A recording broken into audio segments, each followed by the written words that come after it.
Alright guys, we got a GE dryer. Set your meter to continuity.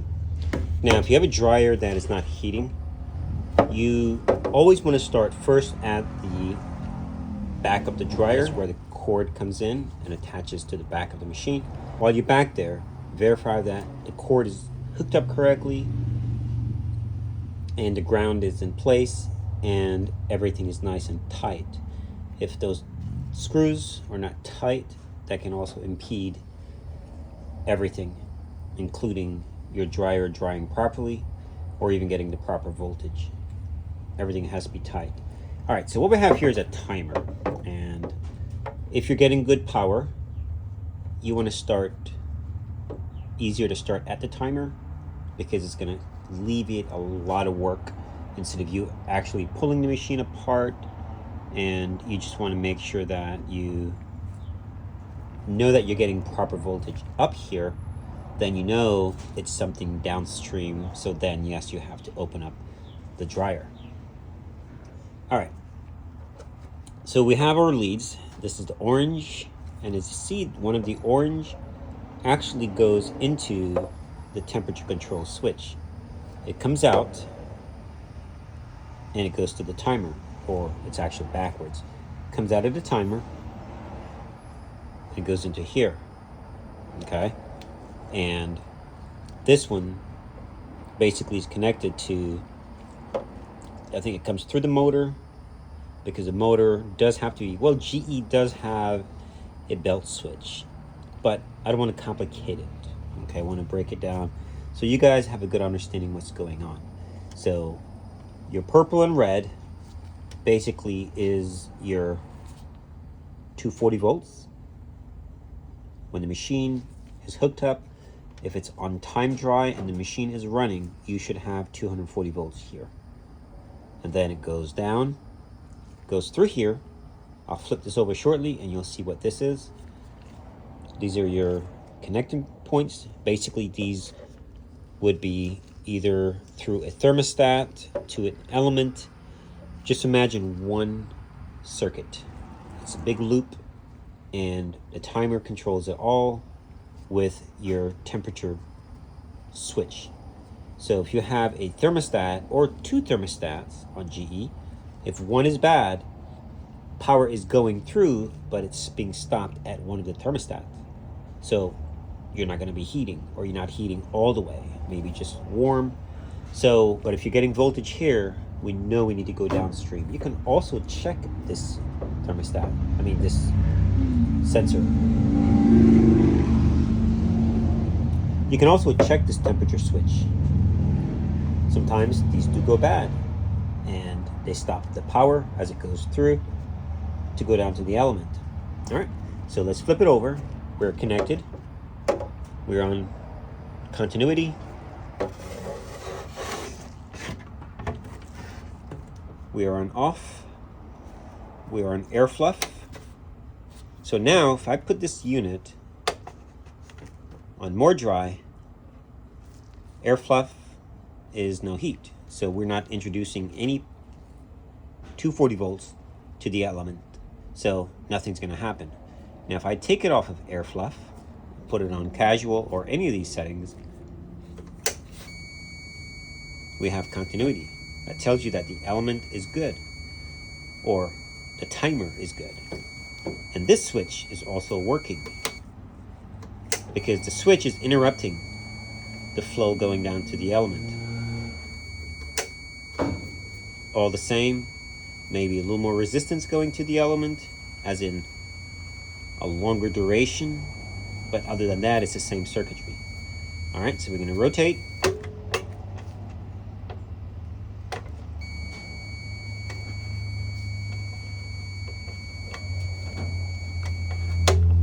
Off.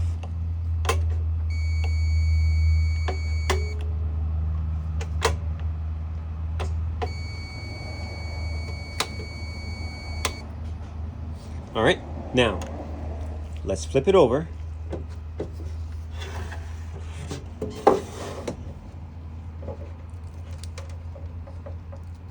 If you're not sure, you can also check this.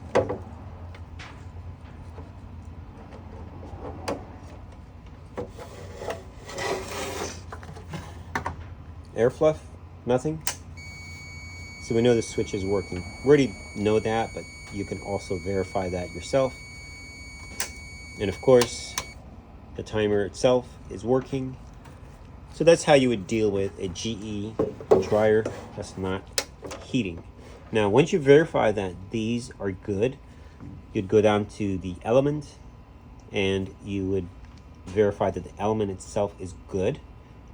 If that is good, then you move up to the thermostats. Now, you're going to have two thermostats on the element itself. I'm looking to see if I have an element here.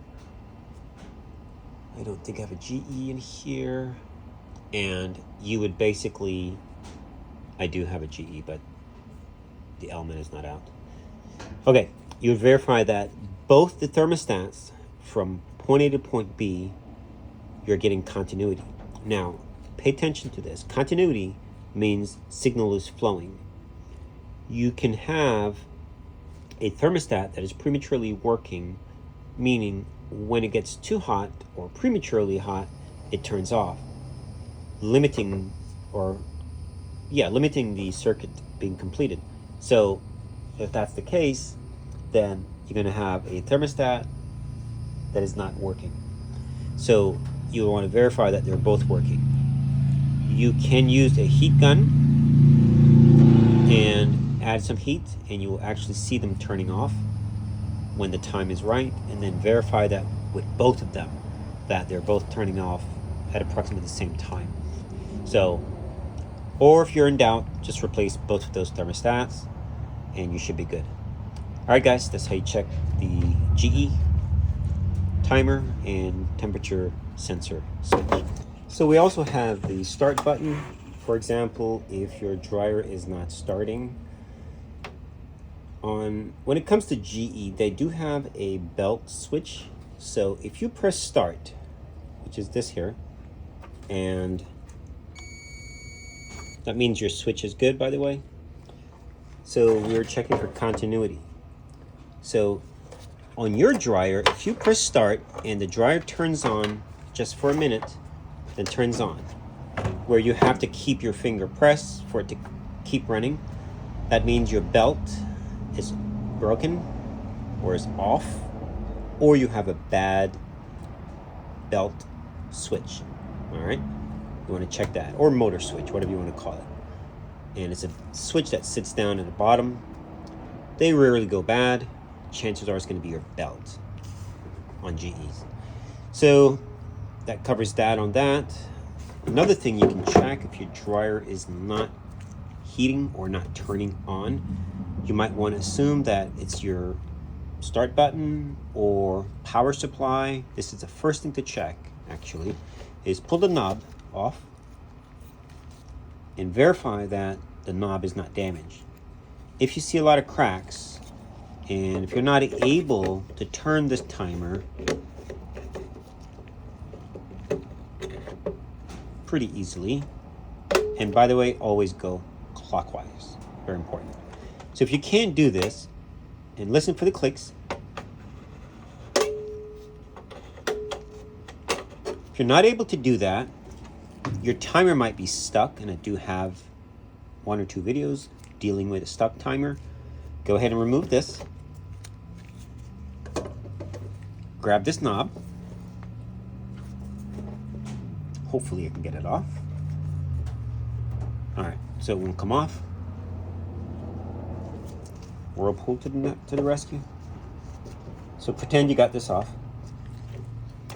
And now try and turn. See, this one doesn't have anything in it, meaning the inside. So right now it's turning on the shaft. Perfect example. And you think it's turning, but it's not actually moving the shaft. So now, let's just say it was turning. You thought it was turning. Now you put this one on here.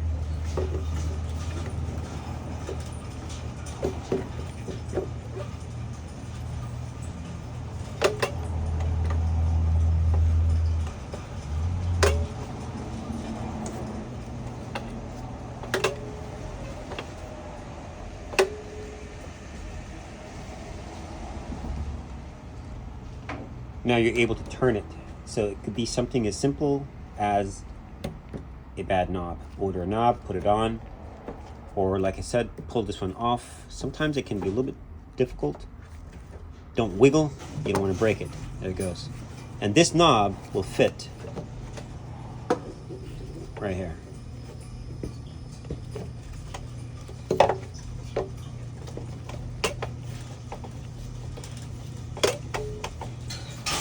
Works just fine. All right, and if you have to do that, you're good to go. All right, make sure your meter is on continuity, and your dryer might look like this, so I wanted to include this. If you have a 30 amp fuse back here, go ahead and check the fuse. You should have continuity. You can check it from here to here, doesn't matter, or right here. Now, if this fuse is bad, you have a short somewhere, or it could be a power surge. So, but you want to verify that you don't have a short. And to verify that you don't have a short, best way to do it, this one is out. So this should not just pop out like that, just so you know, it should snap in. But the best way to verify that, you would disconnect this and put this lead on here. It should not beep. If there's a short to the body, you might get a beep. All right. Now, when you verify that you're getting proper voltage, 240, okay, you'd set your meter, volts AC, from red to black, 240, from red to yellow, 120, from black to yellow, 120. Now, if this fuse is blown, you verify that you found the short and you fixed it. I'm going to show you a quick way to get your dryer up and running. What you're going to do, you're going to take, you can leave the fuse if you want in circuit, or just disconnect this guy. It's no longer going to be energized. Remove it from here and carry this guy over here.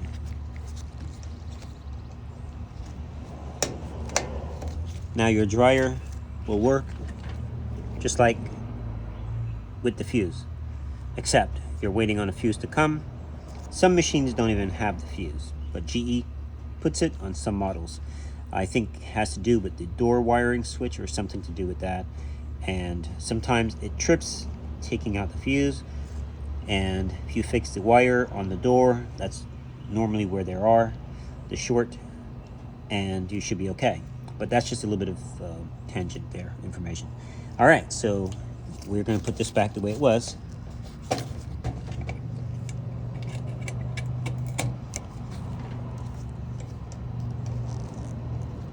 All right, so we're going to go inside, and I want to show you guys a little bit more on the GE heating circuit. Also, your dryer might have this fuse, both 30 amps. So this is the black wire, and it connects all the way down to that red wire. It's a power source wire. So if ever there's a short or that fuse is blown, you want to come on up here and check it. And that's going to be why that fuse is bad. So in fact, I will prove it to you by connecting my meter to that and going to the back, and you will see we have continuity. So when you have a short, meaning this wire is touching the body, it's going to blow the fuse, and that's how you verify that you have a short on this particular piece. Sometimes the drum will eat into it and cut into it, so be mindful of that when you work around here. Make sure it's, and even sometimes when your light switch is out, your light switch gets powered from down there. So, all right. So to check the motor, if you're not heating, you'd want to verify that your switch, this black switch, is called a centrifugal switch. when the motor gets 120 volts, it turns on and it closes a circuit which allows power to flow through to go up to this purple wire, completing the circuit. So when you squeeze this, and the turn of the motor will actually do that, meter just decides time to turn off. All right, back on duty. All right, pressing.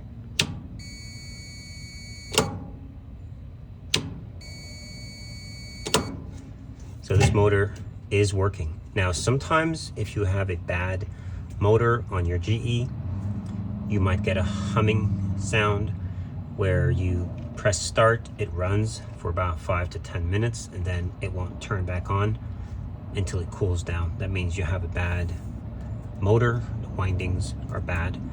If the machine runs without turning off, but it's just not heating, and you've checked everything, then I would suspect your motor is bad, or the centrifugal switch. You can change those.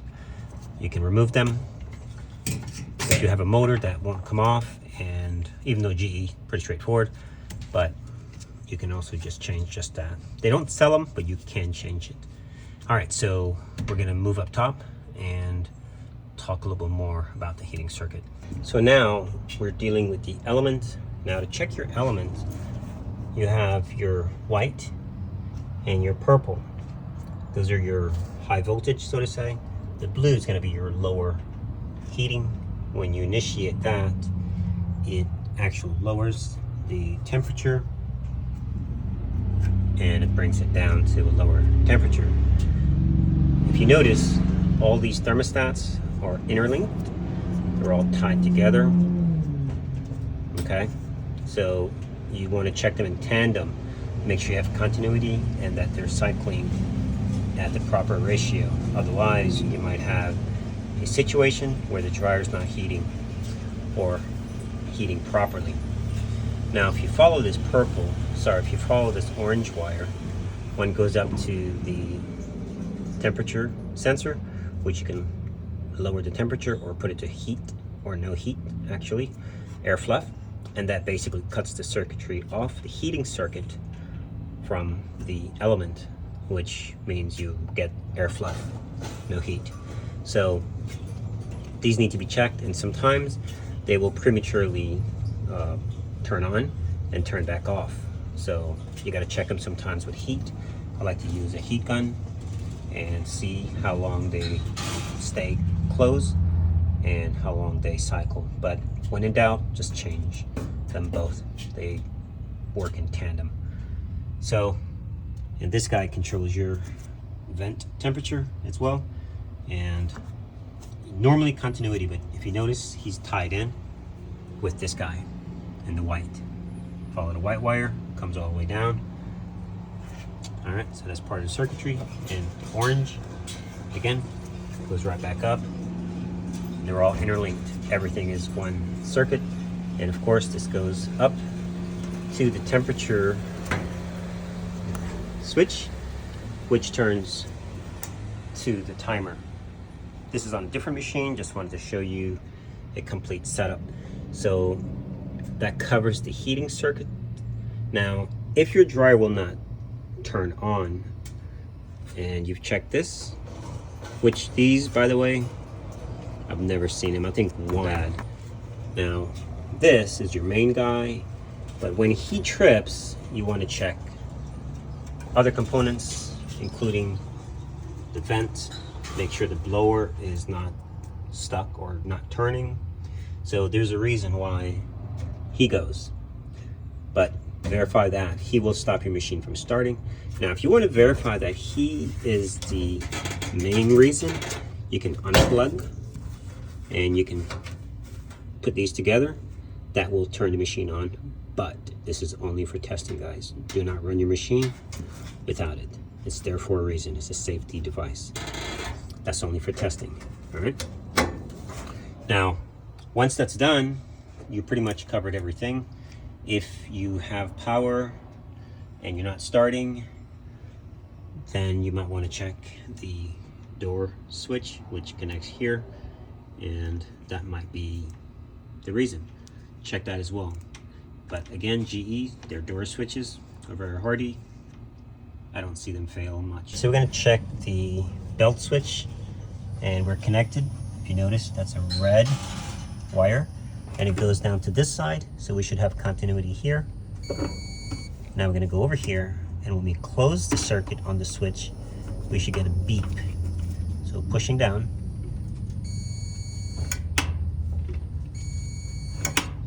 So the switch is good. So you would be checking something else if your dryer is not turning on. It would not be that. But when the belt is off, the telltale sign is going to be it runs for a second, turns off. Check your belt, or make sure it's fully seated. And of course, I think I already showed you guys, you can check, make sure you're getting continuity on the temperature control. If it is not working, that will limit your flow to your element and you will not heat. Keep that in mind, and you can check it to orange, or orange and black and orange. Turn the knob. All right, that means it's good. So if you've checked everything and still no heat, you've checked the motor and machine is still not coming on, then you would replace the timer. That would be your problem. So we're going to check this timer. So this timer is no good. You can see the contacts. I am set, I am on heat, and this is also on, but it doesn't matter. Right now we're just testing just a timer. So this has a bad timer. So we're not going to be fixing this unit. Now, one more thing, if your dryer is not starting, totally dead, you can take the console cover off and check. This thermal cutoff, he lives on top of the element right there. You can check him from up here. Set your meter there, and on the timer here, that brown wire, he's going to be your go-to guy. Set it there, and set it here. You should get continuity. Okay, so he's good. If you don't get continuity, he's bad. And of course, we talked about why those go bad. You need to go downstream and check some more. Thanks for watching.